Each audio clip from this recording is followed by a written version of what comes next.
another edition of the Barely Watching Podcast. I go by the name of Cobra Karate. Got my shit on the stove, watching that shit carefully, making sure that shit don't burn. You know what I'm saying? No doubt. Something like that. No doubt. That was a smooth intro. You know. And it's your man D-Mobile across the global, drinking on that beer. That bar. Just to get it clear. Oh yeah. Like after this, I'm definitely gonna be drinking on something. Started working again. Yeah. Went back to work on Tuesday. Plus you African, so you know, you need all that. Need that. Yeah. Need that balance. You know what I'm saying? So Africans are 95% at work and 5% playing soccer. Well, I don't play soccer. So yeah. And I was working. I'm kind of working right now. You know what I'm saying? I'm kind of, jumping back and forth, with pot and the kitchen. So you can call it work. You can call it work, something like that. But yeah, man. Yeah, but I'm back to work Tuesday. Got a warm welcome and everything like that. It was cool. What do you mean you got a warm welcome? I got a warm welcome. Everybody was happy. Everybody was happy to see me. Oh, they did like a little welcome back. Nah, they ain't do no welcome back shit. They was, oh shit, I haven't seen you in a long time. Yo, yeah, I know you had the surgery and everything like that. Yo, happy to see you. Did you get a table dance? Huh? Did you get a table dance? No. Because it ain't real unless you get a table dance. Unless you get a table dance, huh? Nah, it's just like, you know what I'm saying? Didn't get a table dance. And speaking of table dance, I never got a lap dance in a strip club. Never got a lap dance in a strip club. Yeah, I believe that. And because I only been to like 3 strip clubs in my life. Well, not saying not 3 strip clubs, but been to the strip club 3 times in my life. But yeah, never got a lap dance. And the funny thing is, I was talking to somebody, I was talking to my people yesterday about that at work. We was having a casual conversation about it. And my dude was like, yo, lap dances aren't what they're all cracked up to be, because sometimes you'll have some strippers that are not properly hygienic, so they're dancing on you, and the wolf, there's like a wolf on it, and sometimes it could smell fishy. That has never happened to me. He was basically saying, I've received a lot of lap dances. He said one time or two times, whatever, he was dancing and there was this wolf smell and it wasn't pleasant. I was like, get the fuck out of here. I never thought about that. And it's like, yo, sometimes I'm saying I get it. Well, in that instance, I'm saying I don't get it, because sometimes you wake up late for work. Sometimes you didn't get a chance to shower, so you so you bird bathed it, whatever, and then you get straight to work, and then you be like, yo, when I come home, I'm gonna douse myself. But when you a stripper, you can't do that. Yeah, there's no timeouts. There's no timeouts. I've seen what they do. They dead ass get off stage, run backstage, whatever, freshen up. Just go back there, wipe their sweat off, and throw in a breath mint, and then come back out. Dang, I can understand how someone could be musty. It just ain't happened to me. Yeah, he said musty, and one time it was fishy. Oh, come on. And that's not bullshit. Cool. I don't believe that. And that's not cool. I don't believe that. But with the lap dances, I could see that. With the lap dances, I could see that. There's a lot of strip clubs and strippers and all that. And I think that's one of them, that they stink and shit. That's not the case. The other misconception is that they're attractive. They're not. Yo, is there something wrong with your connection? Because your connection keeps on going. Your connection keeps on going in and out. I don't know. It said something a minute ago about my connection. Hey, connections Going in and out. For like, Yeah. I'm pausing. Yeah, a little bit. It's like you're saying something, then it'll freeze, and then it'll come back. It's like a delay, something like that. But it's definitely like a connection, though. Hold on, I'm gonna go out and come back in. All right. I don't really know how to. I don't know how to do that, but oh yeah. Strippers. I mean, strippers is cool. Strippers is cool. I'm not against them. The misconception I wanted to say, they think that they stink. That's not true. No. They smell. Said, they smell like a mixture. They smell like a mixture of body oil and cigarettes. No joke. That's what they smell like. Because there's a lot of smoking in that place. And I heard they put some pheromones on, some pheromones. The pheromone to make you attracted. I'm saying to put the scent on there to make you supposed to be attracted to them. And I remember going to a strip club, right? And supposedly they had the pheromone on. It smelled like cat pee to me. That's what it smelled like, cat pee. And I was like, how am I supposed to be attracted to cat pee? Because I'm not. I had cats. Cat pee's bad. It's very bad. Especially when it rains. Especially when it rains. Ever smell after cat pee? Old cat pee when it rains? Bro, you have said some stupid shit on this show. But this is Mazel Tov. Congratulations, bro. I'm saying, like I said, you know what I'm saying? Like, yo, the pheromones. You just said that they put pheromones on at the strip club to make you attracted to them, and it smells like cat pee. It smelled like cat pee to me. It smelled like cat pee to me. Nigga, I was like, damn, what's that smell? No motherfucking pheromones on at the club. Yo, yes, they do. Look it up. They do that because it's supposed to. I'm saying because it's supposed to. You know what kind of pheromones? You know what women do in the strip club to make you want to pay? What? They show you their titties. Don't need no damn pheromones. I'm saying. It smelled weird. The niggas who come in there to look at them. They don't have to do stuff to make the men want to look at them. Hey, listen, sometimes sometimes you need a little extra. Sometimes you need a little extra. It's almost like having sex. You trying to impress somebody. Sometimes you want to take a little extra, something like that. Some dudes want to take a little extra. Sometimes I'm saying to make that night last or something like that. So I get it. You know what I'm saying? With the pheromone, you're trying to get a little extra. I'm saying maybe you want to get a little extra cash. You know what I'm saying? It's like, okay, I'm gonna attract this person. I'm saying with the pheromone, but I don't know. Or maybe it was a nigga next to me smelling like cat pee. Maybe it was a nigga next to me smelling like cat pee. You know what I'm saying? Hey, so we should build a monument to the dumbest shit that on this show, and that will be the base of the monument. Cat pee pheromones, everybody. Yeah, I mean, we can do that.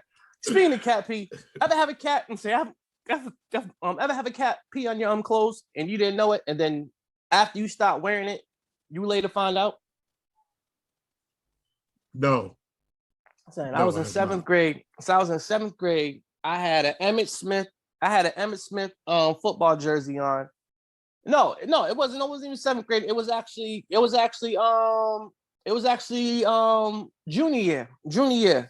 Emmitt Smith, Emmitt Smith jersey, going to school with them. It's like, God damn, what the fuck is that smell? It is raining, whatever. Smelling it. Then I didn't realize until halfway through the school, just halfway through the school day, my cat peed on my jersey. I'm over here smelling like cat pee in class. I'm like, God damn, what's that smell? Nigga, I go to the bathroom. There was a stain. But the funny thing was, before I left home, it wasn't there. So the cat must have just climbed on my bed, peed on it, left. And when I put the shit on, it smelled like cat pee. But thank God I had the still talking about cat pee. I'm saying, but thank God I had the cotton candy Avon spray. You remember the cotton candy Avon spray? Smelled like Calvin Klein. Yeah. Yo, I had that shit in my locker. I had to douse it. Yo, shit. Yo, it was the worst. Yo, and the funny thing is, why, when we're leaving, this white girl, she kind of like, trailer parkish. Yeah. She was like, She's like, oh, a cat peed on you, huh? Cat peed on you, huh? And I was like, yo, how'd you know that? How'd you know that? You know what I'm saying? I was like, oh shit, how'd you know that? But yeah, that shit blew my mind. But yeah, man. Make sure you spade your cats because they will spray and pee on you. You don't want to smell like cat pee. Yeah, you don't want to smell like cat pee pheromones. It's cool. Yeah, man. I remember we were sitting at breakfast and a roach crawled out of my man's coat one day. Yeah, man. And the thing is, bro, like some niggas was like quick to try to clown him, but nobody really clowned them because we were all from Plumlee. We all went through it. And we were like, yo, that could have easily been one of us. Exactly. Hey, yo, but it crawled out of his coat and he flipped the fuck out. He was like, oh shit. Son, and that's the thing, right? We'll say with my wife and everything like that, I'm terrified of mice. I'm terrified of fucking mice. All right? Nigga, they over here catching these shits like they're cats. And I'm like, get the fuck out of here. But let a roach, but let them see a roach somewhere. Niggas bug the fuck out, run like it's crazy. I'm like, it's a roach. Niggas like, oh hell no, a fucking roach. That's disgusting. I'm like, nigga, and you're not like that with mice.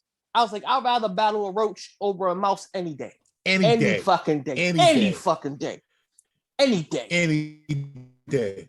Yeah, a roach can crawl right here on my face. Just be like this. Take that shit off. Got me a little bit. Yes. But if I hear a mouse in the alley downstairs, I'm jumping up on the chair. Son, nigga, if I hear a mouse in the fucking kitchen, I'm staying in the room until the coast is clear. Yep. I'm like, yo, mouse in there, you want? If there's two, I'm moving. I'm getting the fuck out the house. I'm getting the fuck out of the house. One time when I was living off Austin, they knocked down a building over there. And whenever you do construction like that, the mice are homeless. Yes. So they flood other buildings. So we got an influx of mice. And I remember one night I caught 4 mice in one night. And I remember I ran outside at one point. I just was standing outside my crib because I didn't want to go back in because how many mice were in there. Jesus. We don't fuck with mice. Son, we don't fuck with mice, man. We do not fuck with mice, man. But shout out to the project pets because that's what they are, project pets. Can't fuck with those. Nice. But yeah, man, let's get into it, man. Yeah, man. So, all right, and I was a little confused. I'm saying you put up something about how come Adam Sandler can't get a seat at IHOP. No, I said, what does it matter? Like, why do we care? About Adam Sandler getting a seat at IHOP? You ever heard about that? No, I haven't heard about that. Wow. You must only get like black headlines on your Facebook. No, I don't. No, I don't. Adam Sandler, it's literally all over social media. Adam Sandler went to an IHOP and they told him it was a 30-minute wait. And he's like, nah, chill, I'm good. And he left. And the lady put the video she went and found a surveillance camera and put the video online and was like, Adam, wait, come back. I didn't realize it was you. And all different news outlets have been posted it. And it seems to be like a huge story. And I'm like, who gives a shit? Like, Son, you could thank the algorithms for that. And it just goes back to what I was saying a couple weeks ago about the need for us to be all up in celebrities' lives. It's fucking ridiculous. In the video, he's standing in line and he has a mask on. He's with his kid. And you can see him ask the lady how long to wait. And when he hears the wait, he's like, what? He's like, nah, we out. Like, he said it just like that. He was like, all right, we out. And they leave or whatever. And the lady was like, oh my God, I turned away Adam Sandler. And that's what she wrote on her social media.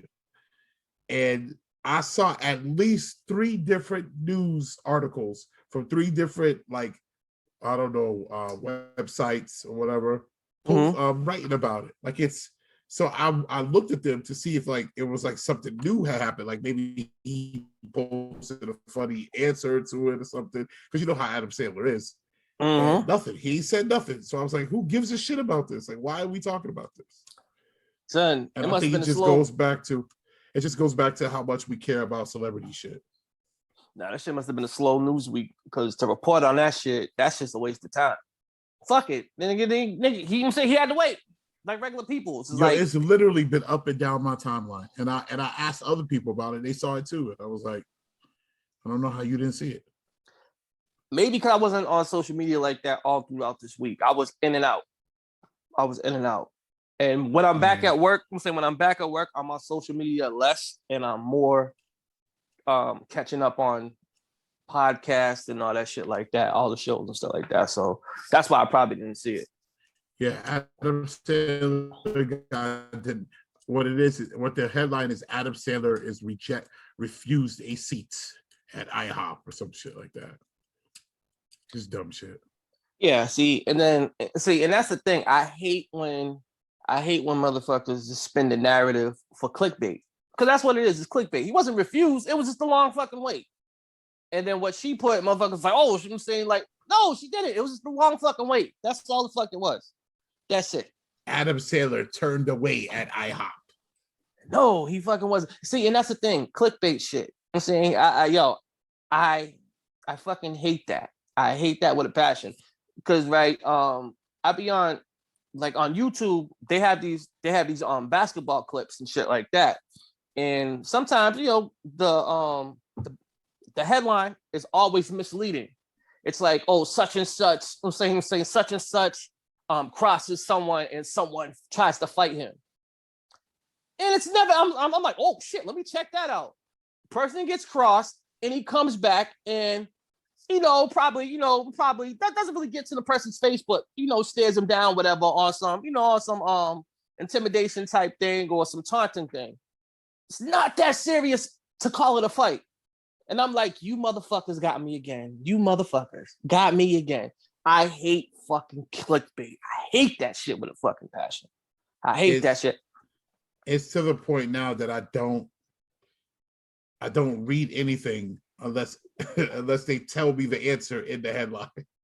Son, and speaking of that, those media shits that says, oh, guess who? Oh, remember this person? Guess how they look now?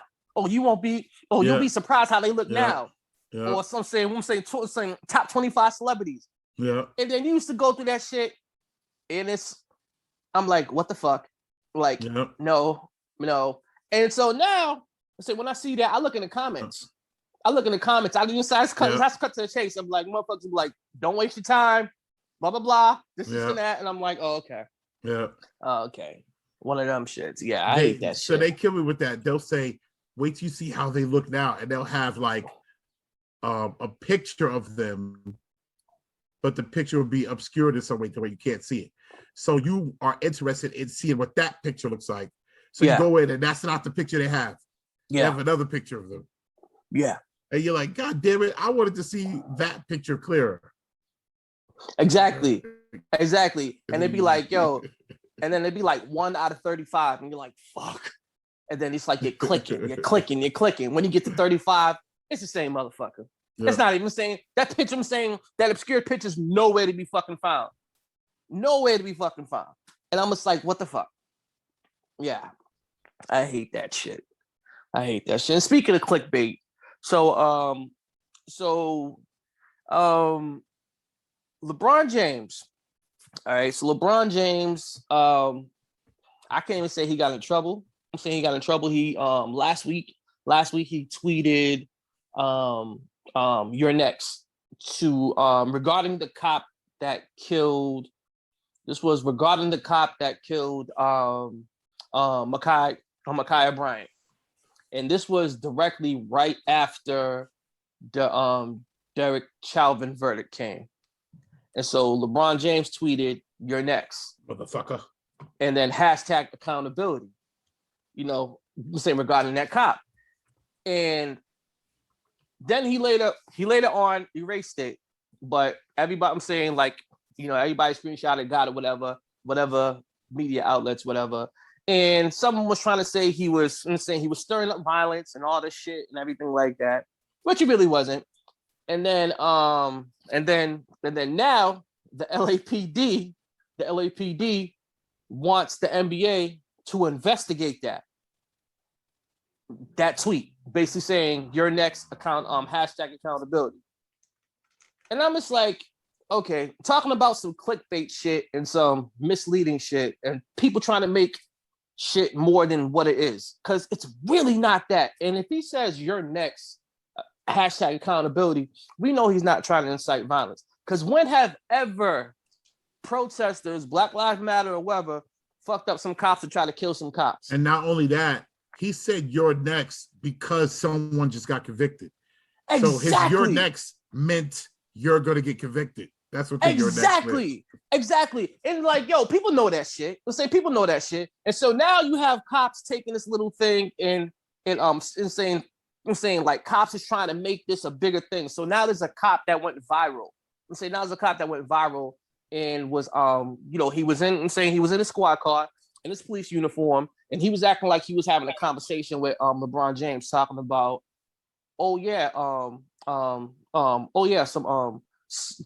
some black people got killed.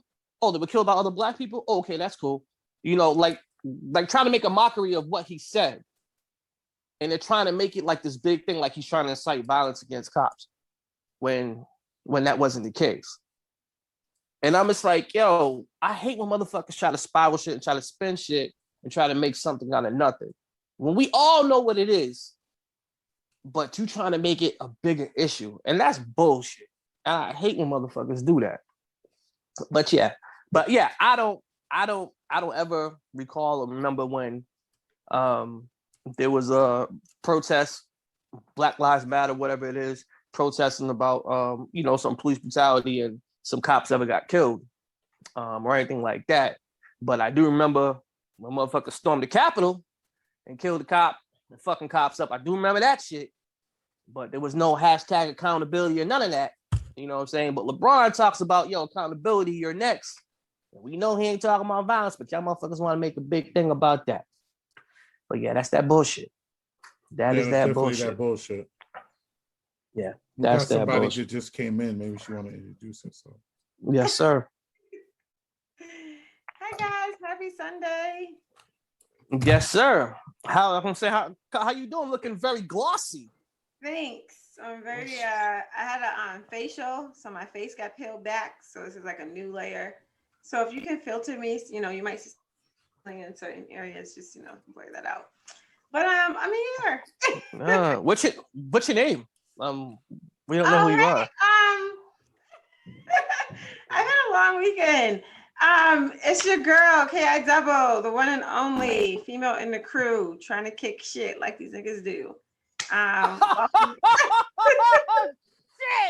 Welcome to Barely Watching. We back. Let's go. It's Sunday. It's going great. It's the first weekend of May. New month, new goals. Mm-hmm. Let's go. Yes, sir. Cheers. What you sipping on, Mario? Look like a little brewski. I got a little malted beverage here. Okay. How was your weekend? It was pretty cool. Cool. I'm glad you had a good weekend. Kylie, how was your weekend? You back in the trap? Back in it. And first day I went in, halfway through the shift, I was like, I can't wait till my day off. Yeah, I was like, I can't wait till my motherfucking day off. And motherfuckers like, you just came back. I was like, nigga, and I want to leave. So yeah. But I'm back. Fuck it. I'm back. Welcome back. So they had you fucked up? Yo, had me all fucked up. But they was looking out for me. They was trying to keep me out of a hostile environment, out of a hostile unit. Why do black folks do that? Like when they go to work?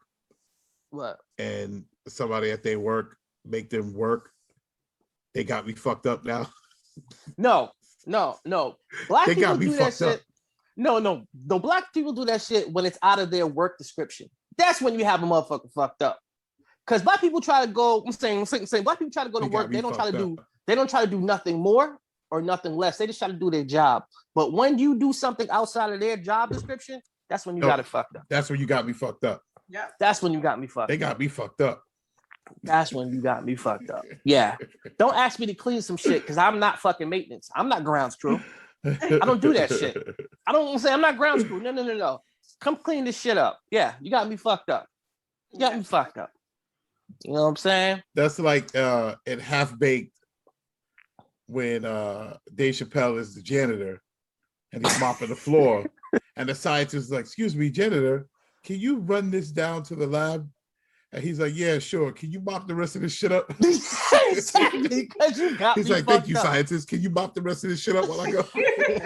Exactly, because you got me fucked up. It's out of my job description. But if it benefits me, if it's beneficial to me, I might do it. I got you. It got me fucked up.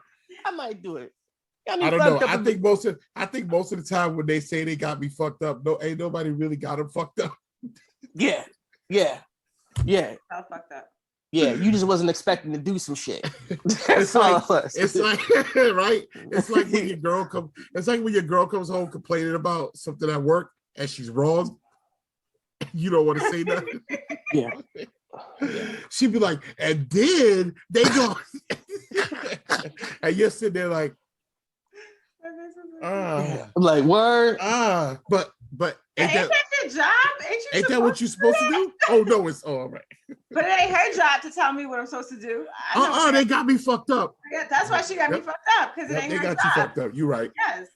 It ain't her job to tell me what I'm supposed to do. Listen. So no man has ever said, I think you're wrong in that situation. We always go, damn, that's crazy. Speaking of fucked up, Chadwick Boseman, right?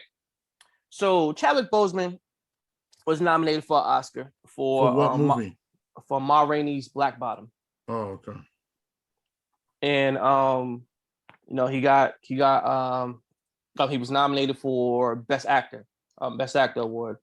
And everybody thought he was gonna win it because they basically switched the whole format.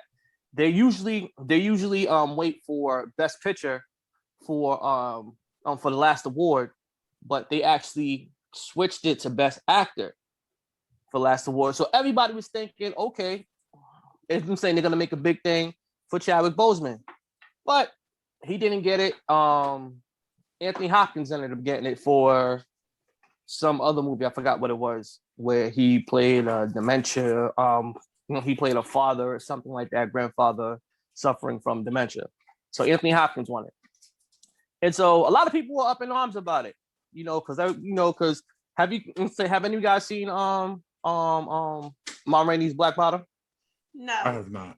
Okay, so Chadwick Boseman, he did his thing in that. He did his thing in that, and the last scene of it, there was a spin on it. I wasn't expecting it, and I was like, oh, okay, cool, whatever, but. This was Chadwick Boseman's last chance to actually win an Oscar. And unfortunately, he didn't get it. And so a lot of people were saying, yo, he should have got it, and everything like that. But unfortunately, he did. How do you guys feel about that? I feel like Chadwick Boseman doesn't need an Oscar. He's already our king. Okay. We've already voted him as our motherfucker, so I don't think he needs the Oscar. I like your opinion on it. I didn't see a lot of the play. I guess I also heard they made it seem like he was gonna win. They made the show all about him. So I feel like if that was the case, yeah, the was some bullshit, but. I also feel like DeMario, we've established our own platforms and he's already it. So their awards don't matter. It sucks yet again, but he's our king. I mean, it'd be nice to have the mainstream stamp on him that he was that nigga. But for us, he's already that nigga. So yeah, the thing is, so like, sometimes they like our culture more than also the actual people. So they just played up on our culture. They played up on the Black Lives Matter movement. They played up, off of his death to sell this big scene about the Oscars. It kind of sucks, but yeah, we kind of have to just stick with our own platforms. Yeah, and that was kind of, and that was, but the thing was, I didn't like the fact how they made the whole show about him. You know, kind of tricking people to think like, okay, whatever. Then it's like, psych, we didn't give it to you, but we got all you guys here anyway. Thanks for the viewership. Good night. You know, it's like I felt that. You know what I'm saying? I was like, okay, cool. The mainstream is always like I'm sorry, I don't look at things as simple as black people, white people. I think it's more complex than that.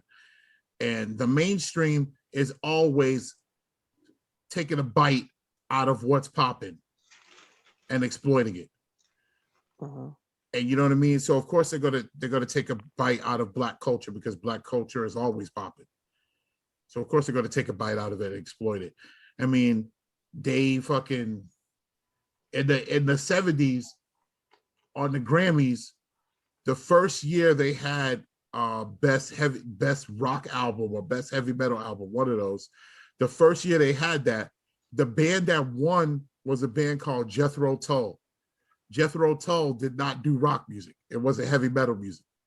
They won the best heavy metal album. And right there, rock people, hardcore rock people said that we will never fuck with the Grammys. So it isn't just a black and white thing. It's more of mainstream, just taking a bite out of what's popping. And that's what they do. Yeah, because they also had like, it looked like the host was black, not the necessarily host, but like the pre-show host, everyone, it was just real black, extra black, everybody. Yeah, because that's popping right now. Like it's popping to look woke. You know? But I wouldn't even say as far as like I wouldn't even say it's being more than, I mean, it's not just being black and white, because you figure in the 70s when heavy metal came on, it was looked at as this rebellious thing that, hell no, we're not touching that. We're not going that way. Yeah. So that's why I'm saying, that's why I could see where a lot of rock bands would be like, yo, nah, fuck that. I'm not fucking with that. Because it's the rebellious, it's the bastard, I'm saying it's the bastard child. The people who work at the Grammys, they didn't invite anyone from that part of the world in to know what the fuck they were talking about, which is what they do. You know what I'm saying? They'll make a movie about slavery, written by, produced by, directed by motherfuckers who don't know nothing about slavery. You know what I'm saying? They'll start a category called Best Fucking Metal. Have you ever heard of Jethro Tull? Nigga, they do like ukulele type shit, and they won Heavy Metal Album of the Year. I mean, that's just that to me. That's just an example of the way mainstream Hollywood does it. They take a sip of something and don't really know nothing about it and exploit it. Yeah, kind of like how they did Macklemore. How you said kind of how like they snubbed Kendrick and gave Macklemore best album of the year, best rap album of the year. Yeah. Over Mad Kid. Yo, there's a bunch of examples of things like that. Like, and they're ignorant. They don't know something. I'm not for being ignorant. What I'll blame you for is acting like you know something you know you don't know. You don't know this shit. So let's get some people who do know it and have them be a part of what we're doing. Yeah. And that's another thing too. Like when people talk about they don't need awards. You know, they don't need awards to for that gratification. Yeah. They don't need awards. And we don't care about that. But in a way, when someone says that, they do care about awards. Yeah. Especially it's something, because you figure when you get into something and then when you start receiving your accolades, the biggest accomplishment and the biggest thing to compliment, you know what I'm saying, to compliment your success is winning the biggest award on the biggest stage. So what motherfucking actor don't want an Oscar? Get the fuck out of here. You're lying. You know what I'm saying? Yeah, you know what I'm saying? So, and it's like, a person to say that, it's like when you say that, it's automatically saying Nah. I do care. It's almost like if a nigga saying break up with his girl and they be like, yo, oh, I saw your girl with another dude. Oh, I don't care about her. I'm over her. Yo, but you're not. It's just you're to really me, not. To me, all these fake prizes and stuff, it makes me think of wrestling, man. And wrestling, well, no, sometimes go ahead. Wrestling. And wrestling, you don't really win that belt. You don't really beat the guy to win the belt. But it's still a huge accomplishment that the company said, we're going to let you rock the belt. You know what I mean? Mm-hmm. So even if you think the awards are bullshit, it's still a big deal for you to make such an impact that the Academy says, yeah, we'll let him rock with it. It still means something. Well, I was going to say, like, sometimes people's level of accomplishment is just different. Like maybe just making a movie or having a movie, you know, sell out on the box office, or, you know, making a movie with their favorite actor or actress, like that was their highest accolade that they were looking out for. So sometimes when they say they're not looking for awards or they don't care for awards, maybe they don't see that far, or they don't value them on a platform that we would value them. Like there are people who are in the music industry that don't say like, I want a Grammy and this is what I'm doing all of this for a Grammy. They have a different level of what they're trying to reach or aspire. So sometimes I feel like it could be that, but then there's also the other flip side of what you guys are saying. But a lot of times people just have a different level of where they're trying to reach. It could just be something different. I mean, yeah, definitely. But I mean, no, the most no, because I agree with what you're saying, but I'm still saying that even you take those people and you give them a Grammy, they're gonna be happy. You know what I'm saying? That's what I'm saying. Yeah, exactly. Because they ain't crying for some other people. There's artists that are literally crying for a Grammy, and there's other artists that are just giving Grammys and they're like, oh, thank you. Well, I didn't even know. Well, thanks. Wasn't even expecting this one. Well, yeah, man. Like, crying for it. Like as however bull you think it is, I still think it's something, man. Like it means that you made such an impact that they had to recognize you, mm-hmm. that they couldn't ignore you. Mm-hmm.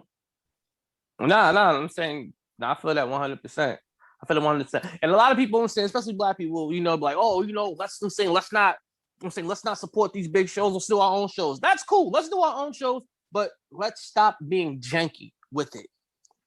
Open up the fucking budget, stop being fucking stingy, and fucking do it right. So it's like you got the BET Awards. The BET Awards, they was on to something. But they still, when it comes to their editing process or whatever, y'all motherfuckers get it right, please.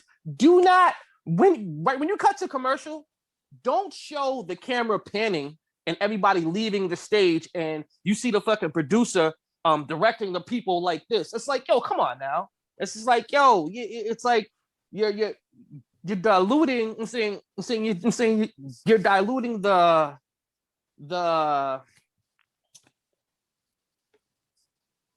I mean you're making it look very half-assed. Especially if you want to talk about let's boycott the Grammys, let's boycott the Oscars, and let's do our own thing. But if you're not doing it right, if you're not investing as far as like a budget to do it, to make it look very professional and to make it look very, very what's the word I'm looking for? Like crisp or whatever.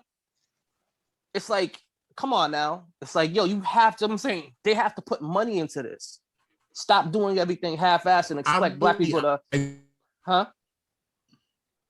What'd you say? I like the idea of us getting our own and doing our own.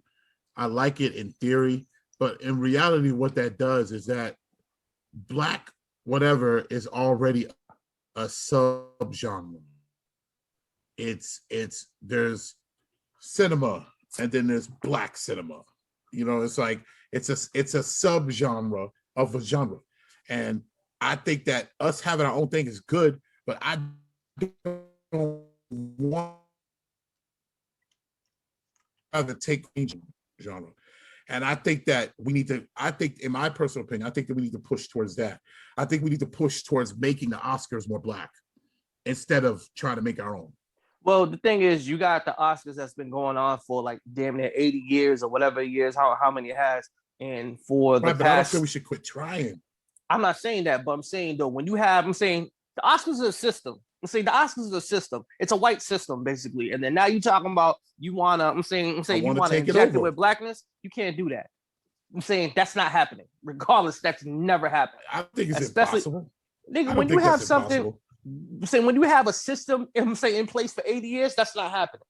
I'm saying that's not, and then you're trying to change it for the past 3-4 years, whatever. Nah, that's not happening. We took over all the sports. Took over what? All the sports. Yeah, we took over the sports, but at the same time, we still don't run ESPN. Way more athletic, yeah. And not only have we taken over on the field, we're starting to take them over behind the scenes too. Starting. No. Yeah. Starting, but at the same time, it can be done. I think it can be done. I think if more Black people, instead of saying well, we could do our own, but no, you're going to share the rest of it with us. Yeah. I feel that that's what we need to start saying. Well, this is a way that can happen. What we should be saying, what you created should be for everyone. So we're going to make sure you live by that. Make it for all of us. Make it for everyone. I think that's the way to go instead of creating our own. The only way to do that, the only way to make people include us is to disrupt what they're doing. When you disrupt enough what they're doing and you take away their dollars and everything like that, that's when they say, yo, let's include y'all. And that's the only way to do it. I think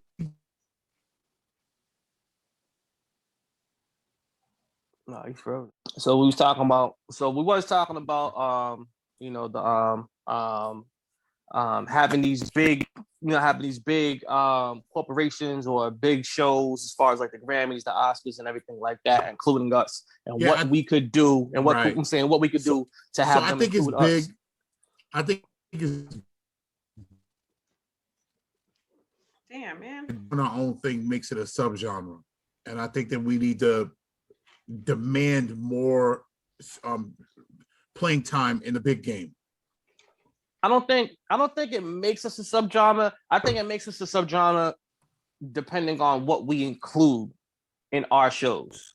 Because we can include other people. I'm saying because we can include other things in our shows and everything like that. But if you keep it strictly Black, it's gonna be a Black show, a subgenre, and everything like that. But it could be that too. I'm saying it could be that too, and it could be just another show where we recognize our own.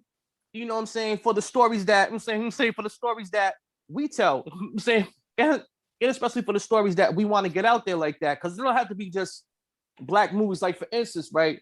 When I was talking about as far as the professionalism and making it more, making it more don't like half-ass it. Like they used to have the BET Blockbuster Awards, right? That went on for like a year or two.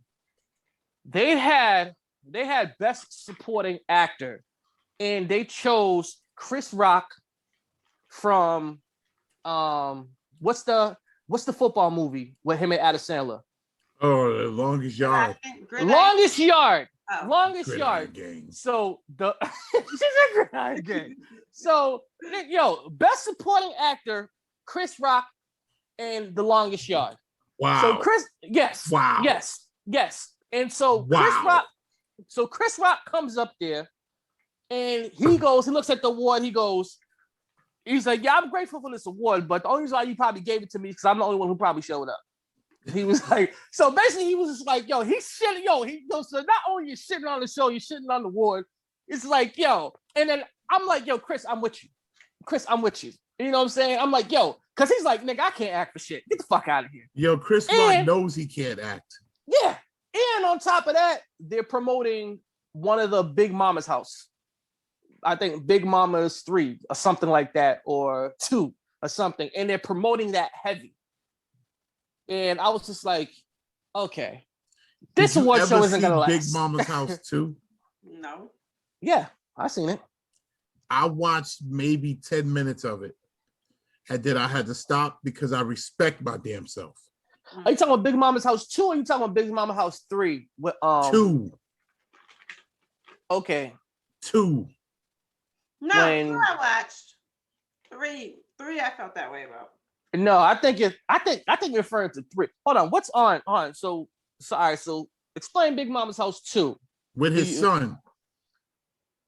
That's 3. With So the Jackson, 2. My man Jackson. Weak, I can't eat. Yeah, with his son. That's 3. That's 3. So what's 2? 2 is when 2 now Nia Long's pregnant. Yeah. Or yeah. Now she's pregnant or something like that. And I really can't remember 2. She's pregnant. I don't remember 2 at all. She's pregnant and he's with a white family. And that's all I remember. That's right. And he helps, right. I'm saying in the white, yeah. He goes on the cover. Yeah, he goes on the cover with the white family. He goes on the cover with the white family, and then he ends up dancing. And that's the one where she shows him the board of activities that they have. Yeah, that one. Yeah. That one completely erased from memory. Erased from memory. Yes. When you said white family, I was like, oh, okay. But wow. Yeah, but part 3 was Brandon T. Jackson. And he put on, he put on. But Martin was in it too, right? Yeah, Martin was in it too, yeah. Yeah, Martin was in it too. And at the end, he did the cheerleading. What is we gonna do? He did the cheerleading competition. There's got to be something better for Martin to do than that shit. I mean, we're gonna find him something better. I'm not gonna talk bad about Martin. The first one was accidentally hilarious. They looked up on the first one. They got lucky with that shit. Accidentally? Not accidentally. That movie should not have worked. The premise of it is why stupid as fuck. Not really. The premise of it is basically Black Mrs. Doubtfire. Yeah, exactly what it is. And I think that's what they were trying to. And I think that's what I'm saying. That's what they were trying to go with. Cop. Huh? Didn't they flip it because he was a cop? Mrs. Doubtfire. Yeah. Was a cop. That's what. He just worked close to his kids. It worked. It shouldn't have, though. Yes, of course it did. What are you talking about? That was a comedy. The idea behind those movies is absolutely absurd. That's why it's a fucking comedy. I'm like a sketch comedy show. The idea of those movies sounds like a parody of the movie. Okay, well, here's what we're gonna do. A dad wants to see his kids, so he dresses like a woman. What's wrong with it? It's a comedy. The people are gonna love it. Let's do it. Oh, dang. It's the stupidest idea ever. Oh, he came back. He came back. I think they got lucky with that. You freezing, bro. Again, you freezing. Because you stayed like this. He froze again. I think they got lucky with that. No, they didn't.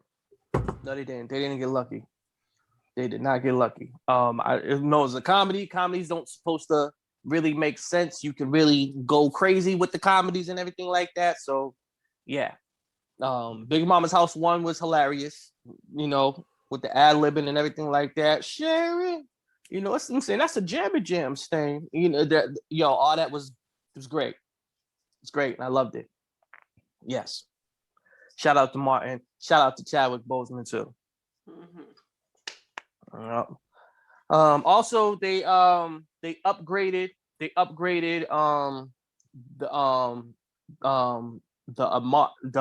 Ahmaud Arbery killing to a hate crime. Mm-hmm. Upgraded that instead of regular murder. Upgraded to a hate crime, which is now federal.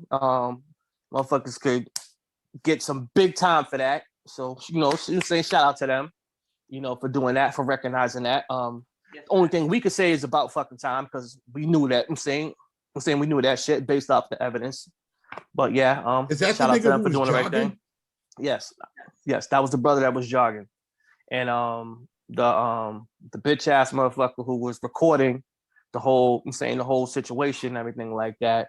He incriminated himself when he tried to say, "Oh, I don't know what's going on. I just started, recording, whatever, and everything like that." But come to find out, he was a part of it and everything. But all 3 of them motherfuckers have been charged with hate crimes. Fuck them, and I hope they burn in hell.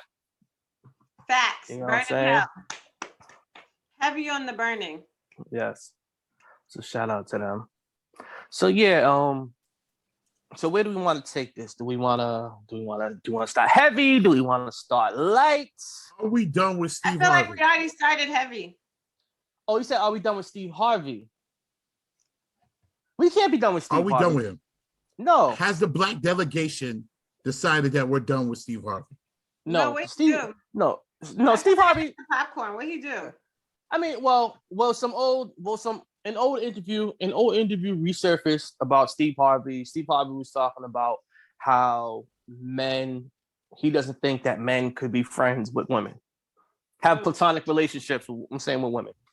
That's and not he what was I'm talking about. Oh, okay. Oh, it's not what you were talking about. I'm talking about the Monique interview. What Monique interview? When he was talking about how when he said, listen, we black out here.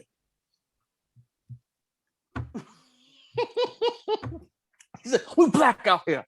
I said, we black out here. Black out here. We black out here. I'm saying, yo, what he say? He was basically saying, what the hell? Mr. John, good white folk. Don't you go start no trouble. Oh, he wanted that niggas? Oh, I remember that.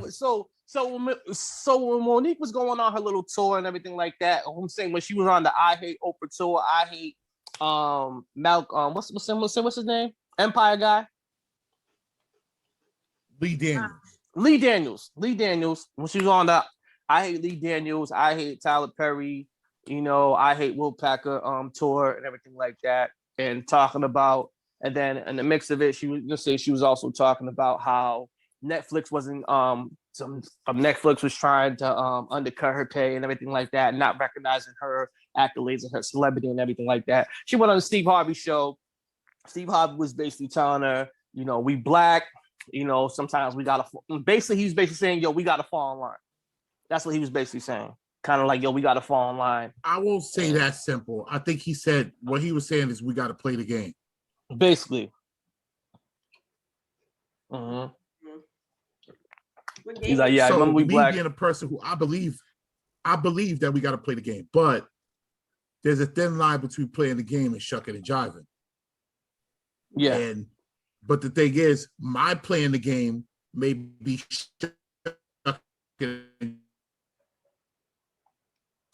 so that's why I ask, are we done with Steve Harvey? Because he basically was telling her, yo, we got to play the game. And some people were saying that he was admitting to being a sellout in that interview. I don't think he's admitting to being a sellout.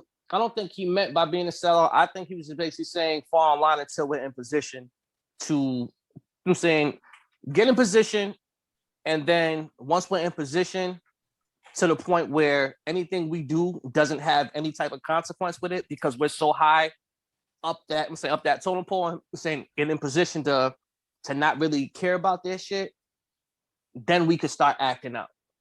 Nah, fuck that's what I felt. No, but a lot of times you have to do that. For instance, I mean, you don't got to shut the job and everything. For instance, look at Jay-Z. Jay-Z played the game until he was in position. Now he can do whatever the fuck he wants. He is corporate America. Now he don't got to comb his hair. Yeah. He in position. I'm saying he could do that. You know what I'm saying? He could take $1 million or whatever. So that's what makes it a slippery slope, though. Because but I'm saying, but now he could take $1 million. I'm saying, and publicly say, I'm gonna go bail out all the Black Lives Matter protesters, without having to fear any type of backlash or anything like that, or losing money or losing any type of dealings or anything like that, because he's in position to do whatever the fuck he wants to the point where none of that affects him.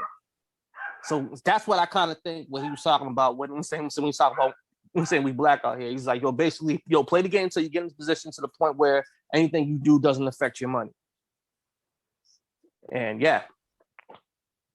So that's what I'm saying. So that's what I think you're saying. So that's why I can't say I'm not done with Steve Harvey. I get it, but it kind of came out wrong. So that's how I feel. The difference between what is the email there? There is a difference between like playing the game and shucking and driving. And I feel like Steve Harvey has never necessarily stood up. So it doesn't come off as him playing the game. It comes off as him just shucking and driving to get whatever contracts, money, whatever he can get along the way. Well, if you look at him, the reason why I still sort of rock with Steve Harvey is because, in my opinion, shucking and jiving, playing the game is all the same thing, depending upon how you. Depending on what? Like we were talking when we were at the Voice of the Voiceless show, getting up every day and going to work, is to some people that's the shuck and jive. Yeah. You know what I'm saying? Put it on your professional voice is the shuck and jive. Yeah. Trying not to smell like weed is the shuck and jive. So I feel like it's all if all of it is selling out, then none of it is. So, or someone can say all of it is. Like someone can say, look at this nigga. This nigga's doing this to get ahead. And like, yeah, nigga, I'm doing that to get ahead. But that nigga will say, well, I won't do that. And then another nigga will say, yeah, I'll do that, but I won't do that. Yeah. So I just think it matters where you stand. So if it only where you stand, then I feel like we shouldn't judge this dude that harshly. But I can't really say it's shucking and jiving. I think because I'm saying you look at the spook that sat by the door, that whole, that whole story and everything like that, and that whole theory and everything like that, saying that ideology, play the position, gain what you got to gain. Once you're in position to do that, then you break out and you do your own shit. Yeah. You know what I'm saying? Burn this motherfucker down. Burn this motherfucker down. And again, I go to Jay-Z. Jay-Z is the perfect example of that. He didn't really shuck and jive. He played the game. He didn't really shuck and jive. He say he still did things his way and everything like that because he was always the creator of cool and everything like that. But once he got in position, he's like, yo, I'm doing shit my way now. There's nothing that you can do that could affect my money. Steve Harvey, in a way, he's still kind of, I'm not saying playing the game. I'm not saying he's kind of shucking and jiving, but to the point where, all right, so he has stake in Miss America. He has stake in Family Feud. He is in a position to do more for Black folks than Monique is. He is, but I'm saying he is. Simple as that, man. And Monique is looked at as a warrior. Hold on, but the thing is, I'm saying with Steve Harvey is that I don't know if he owns all that. I know he has stake. He has stake. That's why I mean that he's shucking and driving. He's kind of like the Charlemagne. Like Charlemagne says, and don't get me wrong, I like Charlemagne. I fuck with him heavy, but he's not owning anything. He works for iHeartRadio. He works for these places. So he's a partner. He's a partner. Get that right. He's a partner. It doesn't matter if he owns. He's in a position to put. He's a partner. He's a partner. Now, what the point Steve Harvey said in that interview, Steve Harvey said the best thing we can do for broke people is not be another broke person. He said that in the interview with her, and he's 100% right. The best thing we can do. Huh? What? No, I said I agree. I agree to that. What you said. I agree. Like so, but the problem becomes when a lot of these motherfuckers get rich and famous, they start to act funny, like when blacks get money. Yep. But it goes to my thing. It's like with Steve Their Harvey. brothers are. Because when he was on the Def Comedy Jam reunion and everything, remember how he made the joke? How he was like, "Nah, I'm not gonna say nothing." I'm saying, y'all ain't gonna mess my money up. Yep. That right there, I knew he was joking, but at the same time, he kind of wasn't. He was serious. Yeah. I'm saying he was serious. And so that's why I say he doesn't. I'm saying he has stake into that, but but to the point where he doesn't have full ownership of all his things. Like if he says the wrong things or puts himself in the wrong predicament, all that shit can go away. I'm saying all that shit can be taken from him. Yeah. But what the thing that you don't realize in that situation was when it comes to comedy, there's the blue comedy, and then there's family friendly. Yeah. If you are a blue comic, where your comedy is considered blue, you're fucking up your money if you dabble in family friendly and vice versa. Right. That's true for comics worldwide. If you're a comic that's known like Bob Saget didn't do any stand-up while he was doing America's Funniest Home Videos, right? Because he does dick jokes. He says, you know what I'm saying? Bob Saget is a nasty motherfucker. He didn't do any comedy while he was on America's because his branding is family friendly. So when Steve was saying that, he was saying, my branding is family friendly. Family Feud, Miss America, all this shit. I can't do blue comedy no more. At least right now, I can't. You know what I mean? That's what he was saying on there.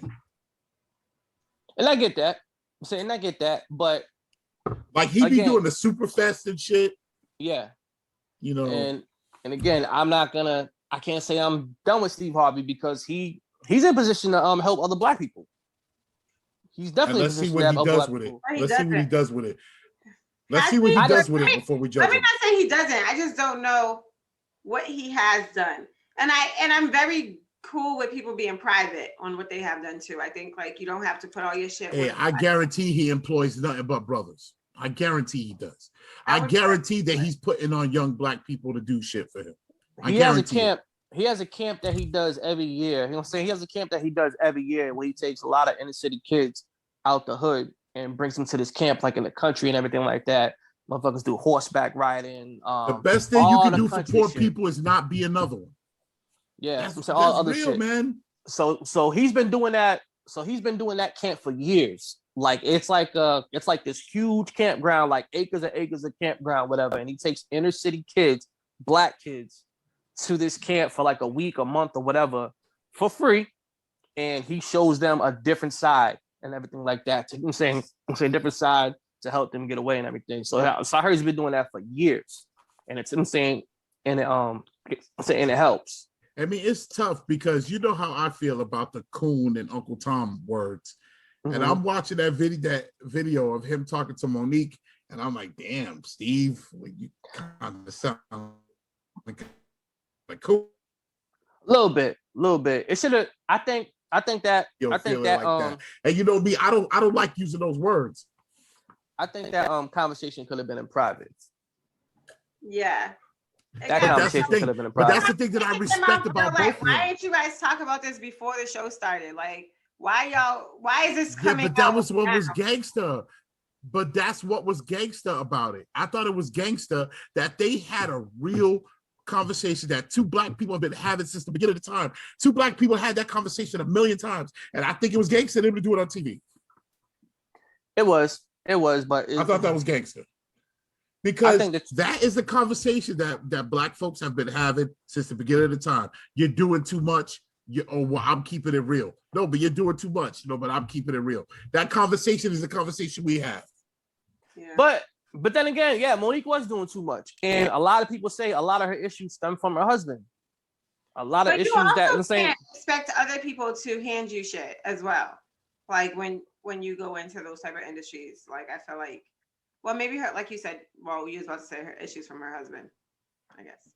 I think because a lot of people say when it comes to her business, her husband fucked it up because at one point in time, Monique was like the Black woman. You know what I'm saying? She was the hood version of Oprah. I'm saying at one point, you know, and she was, on top. But then it's just like, I'm saying, and then it's like when you get like that, some people feel that there's an entitlement because of all your accolades and everything like that, and you're supposed to get this and you're supposed to get that because of your resume. I'm saying because of this, I'm saying because of that. But you know, fast forward 5 years later or whatever, I'm saying whatever years later, how many time passed, whatever like that. You ain't thundering the same. Your name don't ring out the same. So now it's just like, okay, you know, I'm saying, yeah, she's Monique, yeah, but what has she done lately? And that's what everybody's basically saying. And then she's trying to compare this person, that person, but it's just like, yo, but you ain't doing those numbers now. And so it's like, how can I expect to pay you like that? So instead of her complaining about the shit, yo, just take and saying, you funny enough. I'm saying, yo, you a creator. Take your own shit, get the money, whatever. I'm saying, get some investors, pull your own shit, and make these motherfuckers come to you. I'm saying to the point where it's just like, yo, they're not handing you shit, you taking it, and now you can negotiate that because you bringing something to the table. And I'm saying to show you motherfuckers your worth. That's what a lot of people were saying, and everything like that. But what her husband's like, well, this is Monique, and she should be getting this because she was this. You know what I'm saying? She was that. And that's I'm saying, and everywhere she goes, or everywhere her name's brought up, all you hear is her husband, her husband, her husband. And hearing her talk about her husband, the way she talks about, I'm saying, the way she talks with her husband on camera, calling him daddy and everything like that, I'm like, it's a little cringy. It gets me the chills. She'd be like, oh, what'd you say, daddy? And I'm like, oh. You know what I'm saying? But it's just like, yeah, I think, yo, get rid of your husband for your business partner. Get some other people that are down to earth and that understand shit and that are humble about certain things. Yeah. And get back on your business. That's what I'm saying. Hide your wife. Yeah. I'm saying get back on your shit. But yeah. But also, since we're speaking on Steve Harvey, yeah, so Steve Harvey, a recent interview resurfaced, and he was basically talking about he doesn't feel that men could have platonic relationships with women. Yeah. Basically. And so yeah. How do you feel about that? That makes a lot of sense to me. So you don't think men could be friends with women? I think between a man and a woman friendship, at some point, the fact that you have a penis and she has a vagina, at some point, that's going to become, I don't want to say an issue, it's going to become something that they got to get past at some point. So are you saying yes, no? I'm saying yes. I don't believe men and women can be platonic friends without that becoming something that they have to get over or get past at some point. Something that they have to deal with. Sometimes it's just a conversation. Sometimes sometimes it's that simple. But sometimes I feel like at some point, the fact sometimes it becomes just a sentence, like, yeah, all right, like it's nothing, but it comes up at some point. What comes up at some point? The fact that you have a penis and she has a vagina. Okay. Like, whatever that, like, I think at some point you're gonna have to deal with that. My thing is, I do feel that men and women can have platonic relationships. There has to be boundaries in place. It's doable. It's doable, but it's very hard. I'm saying they can't be friends without it becoming a point of contention at some point. They can't be friends without it becoming something that they have to talk about or work out or work past or something. I think very rarely can it never come up. Like, oh, that's just my homegirl, and it never come up. I think that's rare. It can happen, but that's rare. Yeah, it can happen. But yeah, boundaries have to be in place. And yeah, and my put it like this: if I'm in a relationship and I had a homegirls that were my good friends before my wife, whatever, that would be something that she would have to deal with, whatever. Because I'm not going to change up just because you came in and everything like that. After that, anything after that, yeah, you definitely get a say. You definitely, you definitely have a say. For me, I don't want my wife having any best friends that are males or anything like that. And fuck that. And I feels you like fuck that. Fuck that. Fuck that. You know what I'm saying? I feels you like, take me and Kishana for instance. Yes. We've been friends for a very long time, and we managed to make it through without any of the weirdness. You know what I'm saying? And we stopped fucking years ago. Stop it! Somebody's gonna see this. Stop it! So we good. Somebody's gonna see this and say, "I knew that wasn't your friend." I knew. And that's the thing. I'm telling you like this. Somebody's gonna see this and say that. Okay, I'm gonna have a whole conversation about this later. Okay. And as a male, yo, I would have an issue with that. Yo, even if he was before Even if you came and say, yo, even if you came before me as a male, I'd be like, I have a problem with that. I have a problem with that. So that's my best friend. That's my best friend. I'm like, yo, let me ask you this: can he whoop my ass? Because if he can't, fuck that nigga. If he's your best friend, if he's your best friend, grab his dick. No, that's not. See what he you does. grab his So let's go to the question. and You he asked. pushes you away. What? No, Damn, nigga, your shit is dead. you were talking though. He froze again, right? Yeah, you froze it and you came back.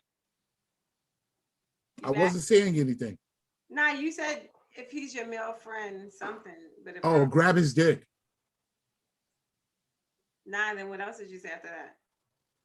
If he's your best friend, grab his dick. No. If he pushes you away, There we go. then you got a best friend. Oh, okay. Anything else, you got to have a conversation with that man. No.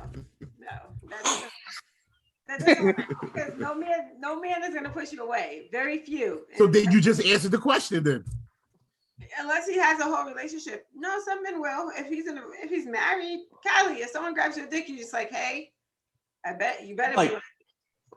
I'm like, ew, she just grabbed my dick. Get out of here. You just grabbed my dick. Get out of here. No, but listen, so men and women can have platonic relationships. I do think that can happen. Sorry, I hope I'm looking at third person or right camera. But I do think that men and women can have platonic relationships. I think that DeMario, you said that you kind of moved the goalpost just a little by saying that they can't have that type of relationship without without the conversation of coming up about the dick. Without it becoming something that they have to get past. Yeah, but that wasn't the question. It was just, can they have the platonic relationship? So once you get past that question, because at some point when in some of these platonic relationships, you got to say, I'm nowhere near interested in you. I only want you to be my friend and you'll forever be a friend. And that's what place you got to play. And if you're cool with that, then we be friends. And that's how that rocks for the rest of our lives. And some people are not okay with that. So it's not that they can't, you're not saying that they can't, you're just saying that if they're going to be friends, that may come up and that is okay for that to come up. But I do think that men and women can have a platonic relationship and it can be clear that there's no interest, whether he's not interested in you or you're not interested in him, and you just want a friend and you build off that friendship. I think that is very much possible. I do think in some instances, people can fall in love from that, or it can go left or it can go right. Or, some people are not really interested in being your friend. They're just trying to stick around to fuck you. Like there's different things that come into play. Yes, but no, wait. Kylie, hold on. And then hold your thought. And then Kylie touched on it can happen, but he don't want it to happen, and then not before him. Well, if you had it before him, it's cool. After him, it's not cool. All of that just depends on your relationship and how you feel going into a relationship. Because for me, I wouldn't really want my man to have female friends, but I'm understanding if he had female friends prior to me, not a female friend he just got cool with on Instagram and they just was laughing at some memes or some shit. Nah, that's not the same for sweetheart. Like if you came into this relationship and she's been 7th grade or grew up with her brother, whatever, I don't know what their relationship was. I can accept it at that point. So I think it just depends on who you are going into it, but your preference, I don't think anyone's preference is for their mate to have opposite sex friendships, but I think it's cool and happen. Go ahead, Demar. I was gonna say, am I breaking up again? No, you go. I was gonna say, a lot of times I have this.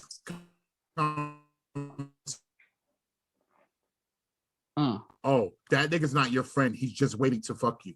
That's not what I'm saying. What I'm saying is that nigga is your friend. He is. But if the opportunity presents itself, you'd be fucked. That's what I'm saying.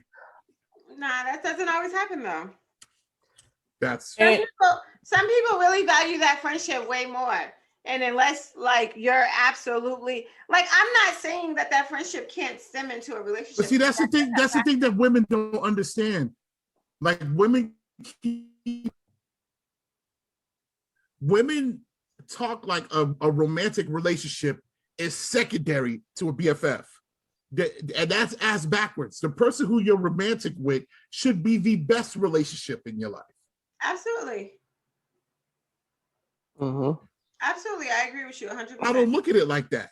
Y'all look at it as BFF, boyfriend, and then whatever else is under there. So the whole I don't want to ruin what we have is a stupid thing because it could be better.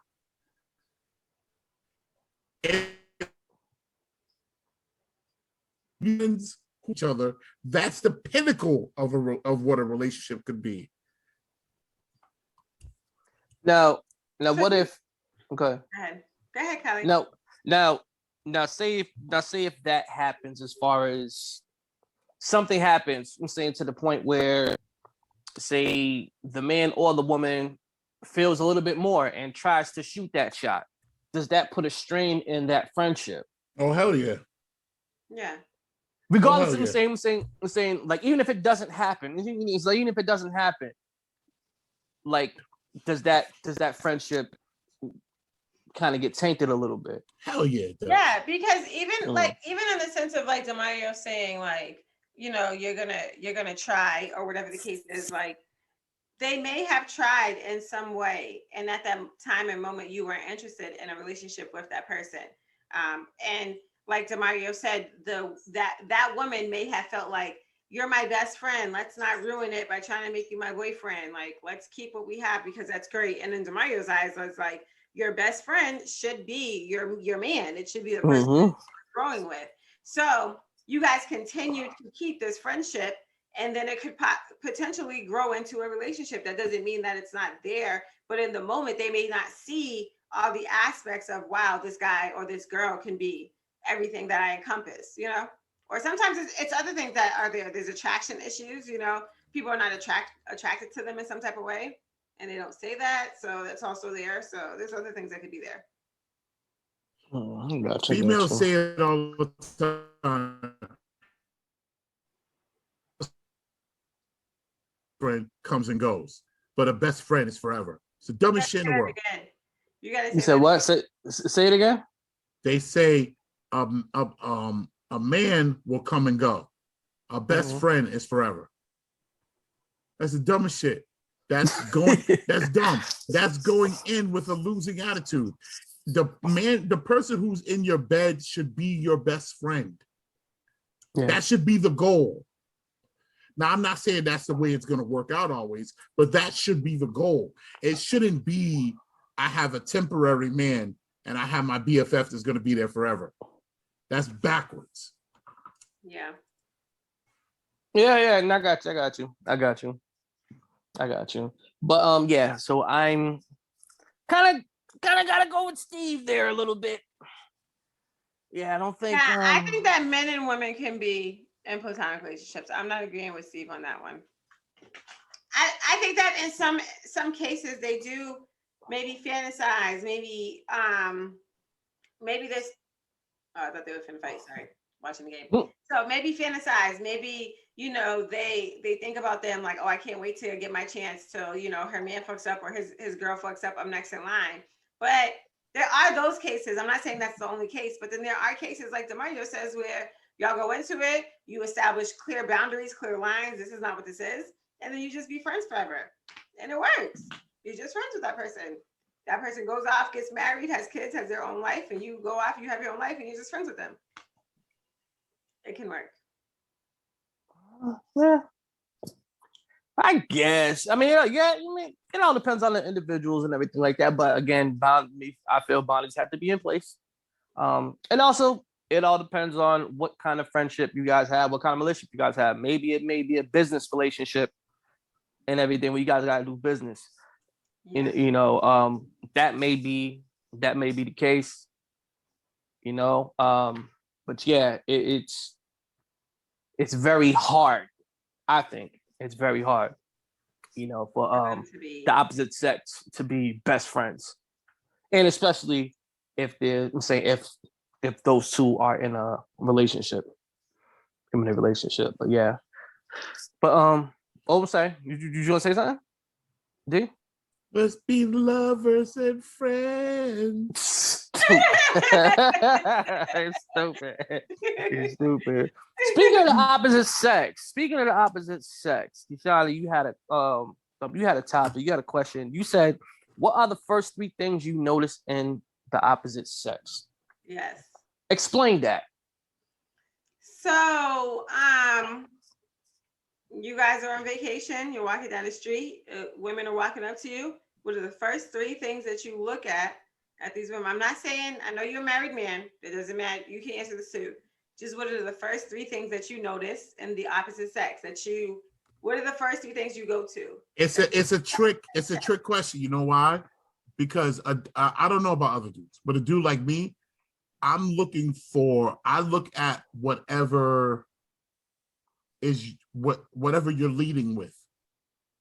If we're talking about physical, I'm looking for whatever you're leading with. Whatever is what's best about you is what I'm looking at. So like if you're walking down the street and you have really nice whatever, that's what catches my eye first. If we're talking about physical. So it isn't like I don't have I need to see this, I need to see that, I need to see this. It's like, oh well, this is what she's displaying. That's really nice. I like that. This is what sticks out to me about her. I really like that. That's the way I look at it.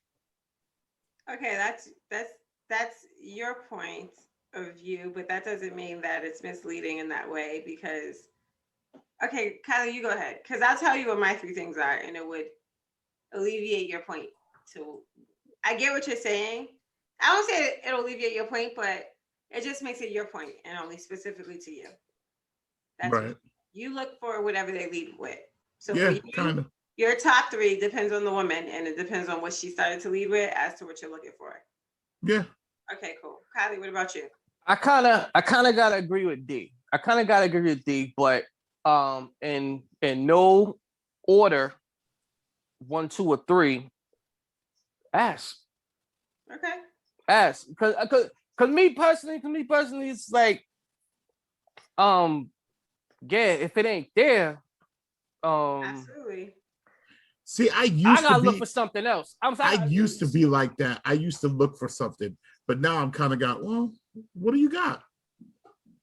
I'm kind of there. But also, I'm saying, but also, hey, what you got today? What's on here? What do you got? Let's see what you got. Okay, I like that. I like that. And the way nice. And it doesn't even have to be, like huge or anything like that, but just compliment her structure. Compliment her structure. Yep. You know what I'm saying? So like it could be, depending on whatever. If it complements her structure and everything like that, okay, But other than that, maybe the way I'm saying her appearance, the way she's dressed, how she looks and everything like that. If her dress complements, sometimes I feel the way a woman dress speaks on their personality, that. So yeah, so ask person that ask dress, how she's dressed, the way they dress, ask how she's dressed, and then what else? And hair. And her hair. Hair. Don't gotta be short. Don't gotta be, don't gotta be short. Don't gotta be long. Don't gotta be curly. Don't gotta be straight. Depending on how she's rocking it and everything like that, could compliment her too. So it's a full thing I look at. And again, kind of what D says, whatever that woman leads with. If she's leading with this, okay, what else complements that? That's how I go about it. Okay, that's fair. I like that. Demario, you're sticking with your 3? So your thought about your 3? I like your 3, Kylie. I like your 3. I did want to add that there are certain things that that naturally that you can't help that are your things. Yeah, that's what we want to know. What are your 3 things? That you can't help. But I don't want to say you look for them, but when they're there, it's like, oh, you've already got me. Yeah, so what are your 3 things? What are your 3 things? And it doesn't have to be bad. Like, these are the 3 things that now maybe get you a conversation. You know what I'm saying? Doesn't mean that you're going to be like, oh, this is everything. But like, okay, I like these 3 things about her. So I gotta tell he likes if her butt matches her figure. What did you say? If she's dressed, to her shape, her according. And then how her hair is done with her, like making sure, you know, she ain't out Yeah, here. but with that, you're gonna get the same answer from every dude because that's mine too. No, not really. No, not really. Because in the words of Dave Chappelle, some people D would be like, I'm just the nigga that likes titties. Yeah. That's what I'm saying. That's D. I'm saying that's D. That's the Mario right there. So I'm saying you just the nigga that like titties. What are the first three things you notice? What are the first three things you notice in the women? You're gonna look at her titties, whether they're big, small, you like them, you don't. That's not true. That's not true. That's not true. That's not true. He's kindly tell your friend. That's not true. Go ahead. Speak your piece. I'm gonna look for whatever is nice about the woman. That's what I'm gonna look for. Now, there's certain things that just stick out to me naturally, of course, but it isn't like those things are prerequisites. Like I need those things in order to be attracted, you know. Mm-hmm. So my things are, my first thing is their height. First thing I notice in the opposite sex is the height. The second thing I notice is their teeth. Gotta look at your teeth. The third thing I notice are their nails. So those are the top three things that will get you a hi, bye, see you tomorrow, thank you, smile. I'm not interested. Nails? Oh, yes, your nails. What if they were construction? That's fine. You can explain them, but I'm going to notice them. That doesn't mean that just takes you off. So that's not a deal breaker. Yeah, no. Okay. It would just be that would be a piece of conversation. Like, because then I'm also going to notice your shoes. And your shoes can be your work. You could be coming from work. You could be coming from a gym. You could be coming from any type of way. So that doesn't mean that explains who you are, but that opens the door for conversations. But for me, it's going to be your height, your teeth. Like, you have to be at a certain height for me. I'm sorry. I'm little. See, when you said shoes, I'm already little. So you can't be little with me. It's not gonna. I'm gonna still say hi. Your teeth have to be there. Sorry. Yeah, of course. I have to have a nice set. But see, it's super less complicated for men because if we're talking about to be attracted to if that's your first three things you notice, those are the first three things I look at in a man. I'm sorry. No, I got you. I'm saying she's talking about based on her. Based on her preference. This is what it is. People might look at your hairline. If they don't like you with a hat on, I have someone who will tell you automatically if they have a hat, they want to ask the guy to lift the hat up from the first time they see them because that's something that they notice or that's important to them. Like, she don't want to be half-fish. That part, yeah. Like for me, I'm gonna notice your height, I'm gonna notice your teeth, and I'm gonna notice your nails. Those are the first three things I'll probably notice. Your nails and your nails. Let me see your teeth. You have nice teeth? Aqua, let me see your teeth. Let me see your teeth. And I hate to sound shallow. But I'm not fucking with no chick that got Team Jordans on. I'm sorry. Exactly. I'm not doing that. I'm not doing that. And there's some shoes that I'm like, okay, that got a story to them. And there's other shoes that's like, no. That has no story, and that's just what you do. Actually, correction. I'm not saying I won't fuck with you, but I won't take you serious. That's what I'm trying to say. That's what I was trying to say. There's a difference between we'll deal with and we'll take serious. So if I was to say the three things I look at, it would be things like her presentation. You know what I mean? Her presentation. Like that's what Kylie says. What's she doing? A PowerPoint, nigga? Yo, listen. As I've gotten older, I come to realize that ugly, sexy, all those things mean nothing if the presentation is there. If you see a female as she goes out of her way to look presentable, hair, nails, clothes, things like that, you could take a 5 to a 9 easily just by your presentation. Like, you don't have to be like thick and have big titties and big ass. No, I disagree. If you can take a 5 to a 9, if you present yourself properly, like even when we were younger, there were certain females that were popular for being pretty or whatever. And if you really look at it, all they did was keep themselves up. They dressed nice, got their hair did. And then you're like, wow, she really wasn't that fly, but she took care of herself. And in my opinion, that boosts you up. Yeah, no, that does. But I mean, again, it's like again to what you were saying, D. It all depends on what she leads with, because sometimes she can have all that and not be what you're looking for either. You know, probably can't hold an intellectual conversation. Maybe doesn't have that's goals. not what we're talking about. We're talking about what you see. I know, but I'm saying I'm hopping back on your point when you're talking about depending on what she leads with and everything. So sometimes it could be a whole different thing depending on what she's leading with. But you know, so I'm saying so it depends, because I'm saying you can see her and I think it's she got some though. shoes on. Because it doesn't matter for my point of it. Like, it doesn't matter what she leads with. She might be a person who has a big ass, who likes skin tight stuff, short stuff, and she leads with showing her big boobs and her ass and her body shape. So that's what you look for. I mean, that's what you look at when you see that woman.